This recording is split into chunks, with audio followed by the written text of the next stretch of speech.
Rusiýanyň Nijni Novgorod şäherinde Pussy Riot punk toparynyň tutulukdaky agdaty Maria Alyokhina tutulukdan azad edildi. Alyokhina özüniň azad edilmegini hökümet tarapyndan edilýän köpçülik üçin niýetlenen hilegärlik diýip atlandyrdy. Mundan bir näçe saat ozal Pussy Riot toparynyň tutulukdaky beýlik bir agdaty Nadezhda Tolokonnikova hem Krasnoyarskiň türmesinden goýberildi. Ermenistanyň paýtagty Yerewanda parlament binasynyň daşynda we içinde protestler boldy. Muňa kanun çykarjylaryň Russiýadan ardan gazy almagy mümkinçilik berýän kanun tasdiklamany tasdiklamagy sebäp boldy. Opozisiýanyň tarapdarlary ulalysyň netijesinde Ermenistanyň energiýa garaşsyzlygyndan mahrum bolýandygyny öňe sürdüler.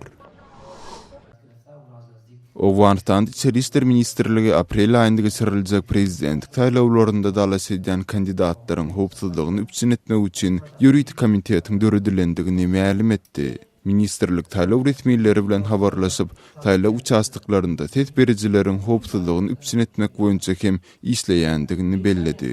Siz Azatlyk radiosynyň şuňky täzelikleri bilen tanys boldyňyz.